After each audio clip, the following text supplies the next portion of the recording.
ওকে আসতে দে, ওকে আসতে দে, ওকে আসতে দে।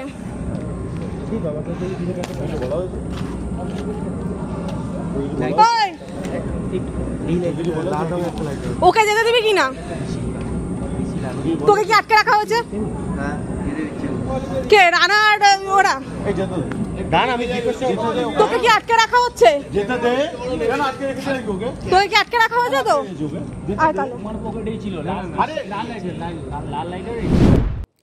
এবার বেলঘরিয়ায় প্রতিবাদী কলেজ পড়ুয়াকে ক্লাবের ভেতরে নিয়ে গিয়ে সারা রাত আটকে রেখে বেধড়ক মারধরের অভিযোগ। জায়ান্তের এপিসোড এর মধ্যেই এবার বেলঘরিয়ার কলেজ পড়ুয়াকে সারা রাত আটকে রেখে মারধরের অভিযোগ। বেলঘরিয়ার সবুজপল্লীর বাসিন্দা সায়ন্ত রায় নামে এক কলেজ পড়ুয়ার অভিযোগ, রথের দিন তার দুই বন্ধুকে বেলঘরিয়া আদর্শপল্লী সুরহিত ক্লাবে দেবজিৎ দে ওরফে রানা, রাকেশ ভৌমিক ও কয়েকজন মারধর করে ও অশ্রাব্য গালিগালাজ করে। এরই প্রতিবাদ করে সে। সেই প্রতিবাদে স্বরূপ তাকে চলতি মাসের 12 তারিখ ক্লাবে নিয়ে গিয়ে সারা রাত আটকে রেখে হকি স্টিক দিয়ে মারধর করা হয়, এমনকি তাকে জোর করে মদ্যপানও করানো হয়। পরের দিন তাকে ছাড়া হয়, এমনটাই তার অভিযোগ। এখানেই শেষ নয়, কলেজ পড়ুয়া তৃণমূল ছাত্র পরিষদের কর্মী আরও অভিযোগ, ফোনে তাকে রীতিমতন হুমকি দেয় আকাশ পারমাণিক নামে রানা রাকেশের এক সহযোগী। এই পর্ব চলাকালীনই গতকাল ওই পড়ুয়া বেলঘরিয়া আরিয়াদহ মিলনী মাঠে কলেজের একটি পিকনিকে যোগ দেয়। সেখানেই তার উপর হামলা চালানো হয় এবং তাকে আটকে রাখা হয়। এরপরে সে তার এক পরিচিতকে জানালে তারা এসে তাকে উদ্ধার করে নিয়ে আসে। গোটা ঘটনায় বেলঘরিয়া থানায় একটি এফআইআর দায়ের হয়, যদিও এখনো পর্যন্ত কাউকে গ্রেফতার করেনি পুলিশ। অভিযোগ করার পর থেকে তাদের পরিবারের ওপর নানান রকম হুমকি আসে বলেও অভিযোগ করে কলেজ পড়ুয়া। সোমবার পড়ুয়ার বয়ান রেকর্ড করা হয়েছে। এই ঘটনার পর রীতিমতন আতঙ্কিত সায়ন্তন।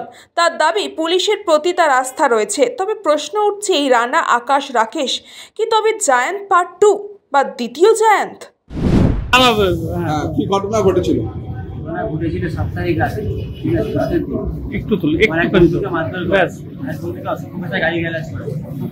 দেবজিৎ রানা, রাকেশ ভৌমিক, বিপ্লব, তিনজন মদ্যপ অবস্থায় ছিল। একজনকে মারধর করে। দল করে, মানে কোনো দল করে কিনা আমি যাই না, একটা ক্লাব চালায়।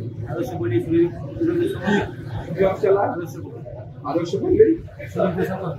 কোথায় এটা? বিপিনগর। তো এক দুদিন পর আমি নর্মালি বলি, বন্ধু বান্ধবের মধ্যে ব্যাপার হচ্ছে মিটিয়ে। তো সেই সূত্রে তোমার কথা আমাকেও ক্লাবে তুলে নিয়ে যাওয়া হয় রাত্রিবেলা। মারা হয় আমার 12 তারিখ রাত্রিবেলা। 12 তারিখ রাত্রিবেলা, ঠিক আছে? আমাকে অফিসে গিয়ে মারা হয় রাত্রিবেলা, ঠিক আছে?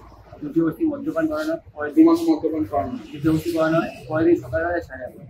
তারপরে কি হলো? তারপরে ইভেন্ট কালকে আপনাদের আমাদের কলেজ থেকে পিকনিকের আয়োজন করেছিল আপনার মিলনী মাঠে, ঠিক আছে? এখানে ছিলাম আমি। গঙ্গার ঘাটে দাঁড়িয়ে খাওয়া খাচ্ছিলাম। সেই মুহূর্তে টিভিএস বলছি চাপ্পা আমার উপর চড়া হয়। রীতিমতো আমার সাথে দস্তাবেজ করে আমাকে মারে, আমার ছেড়ে দেয়, ঠিক আছে?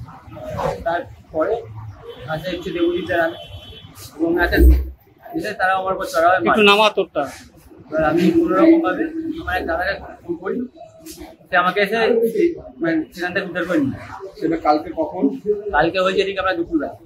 থানায় জানিয়েছিলে? থানায় জানিয়েছি। যারা তোমাকে মেরেছে তারা কি কোনো রাজনীতির সাথে যুক্ত? রাজনীতির সাথে যুক্ত ছিল যাই।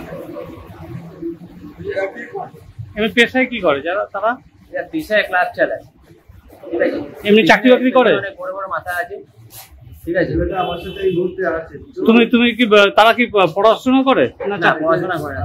আর তুমি কি করো? আমি পড়াশোনা করি, সারিয়ারে পড়ছি। কোন কলেজে? ওইরকম। তুমি কতটা আতঙ্কিত? আতঙ্কিত তো হবই। দেখুন, আমরা তো এই ফ্যামিলি থেকে বিলং করি। তোমার মা বাবা এসেছিল, তারা চলে গেল কেন? ভয়ে? তারাও কি আতঙ্ক? ভয়।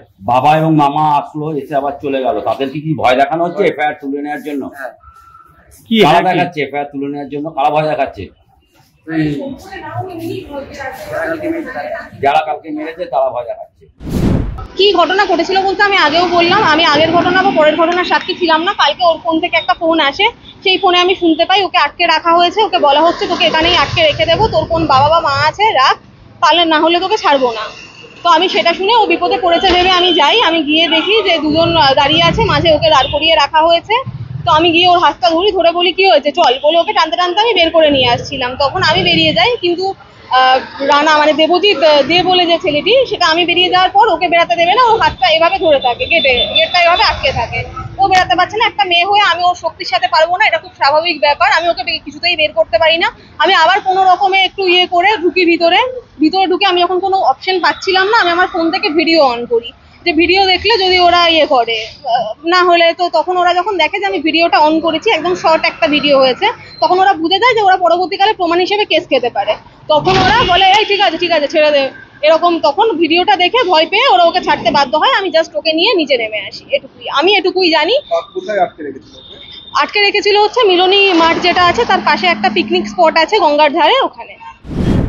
মানে এই যে অভিযোগ করলো সায়ন্তনের ক্লাবে আসে না বলে মারধর করা হয়েছে, না এরকম কোনো ব্যাপার নেই। কারণ সায়ন্তন রায় নামে যে ছেলেটার নামে অভিযোগ করা হয়েছে, তো ও তো এরকম অনেক ব্যাপার আছে, ও এখানে মদ গাঁজা খেয়ে পড়ে থাকে, বিয়ে করেছে, এবার কি করেছে না করেছে যাই না, বউ কোথায় রাখে না রাখে কিচ্ছু যায় না, এরকম ওর অনেক কেস আছে।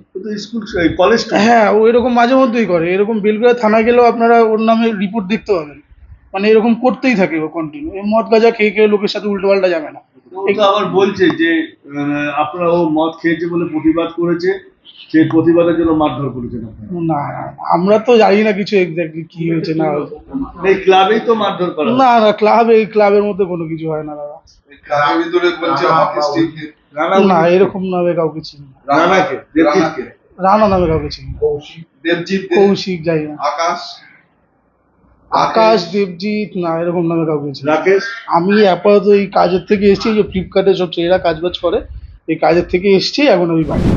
কি হচ্ছে না হচ্ছে আমার কাছে কোনো খবর নেই, তবে একটা খবর আমি শুনেছি, বাচ্চাদের মধ্যে ঝামেলা, ও নিজেদের ব্যাপার ওরা মিটে। ডিপিনগর দিকে মনে কোনো একটা বাচ্চাদের মধ্যে আদর্শ বলে মনে কি হয়েছে, বাচ্চাদের ঝামেলা তো ঢুকিনি, বাচ্চাদের কি ঝামেলা সেটা কি ঢুকতে হবে? বাচ্চা বলছেন না, এরা তো তৃণমূলের সব কর্মী, এরা তৃণমূলের ছাত্র সব করে, তাদের কি আছে? সব কিছু তৃণমূল লাগছেন কেন? সব কিছু তো তৃণমূল থাকবে না, সব কিছু তৃণমূলের ব্যাপার নয়। বাচ্চাদের পাড়ার ঝামেলা হয়েছে, নিজেদের মধ্যে হয়ে যাও, নিজেরা মিটিয়ে। ক্লাবে এলে হকি স্টিক দিয়ে মারছে, ক্লাবে আটকে রেখে সারা রাত আটকে রেখে উঠে গিয়ে মারছে, এরকম কোনো খবর আমার কাছে নেই, ওটা দেখবো কি আছে। হ্যাঁ এরকম কোনো খবর নেই আমাদের কাছে। আমরা খবর দিলাম, আপনারা কি করবে? না, যে কোনো অপরাধকে আমরা বরদাস্ত করবো না, যে কোনো অপরাধে আমাদের কাছে এটা নেই। তবে পাড়ার যদি ছোটখাটো ঝামেলা হয়, ওরা নিজেরাই যাবে, এরকম হলে পুলিশ প্রশাসন আছে, ব্যবস্থা নেবে।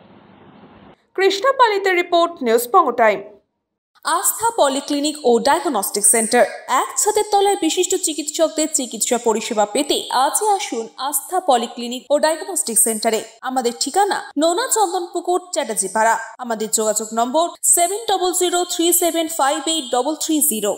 फास्ट मूविंग वर्ल्ड में वही आगे है जिसके पास है स्पीड, जैसे मेघबाला ब्रॉडबैंड। सही स्पीड सही पहचान। सो अगर कांस्टेंट फास्ट स्पीड चाहिए तो ले आइए Meghbala broadband. New Shatarupa one stop solution for your smart choice.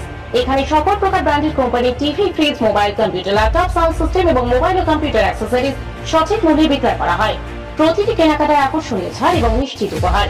ঠিকানা ইন্দ্রনগর, সোদপুর, কলকাতা 110 এবং মুরাগাছা, সোদপুর, কলকাতা 111।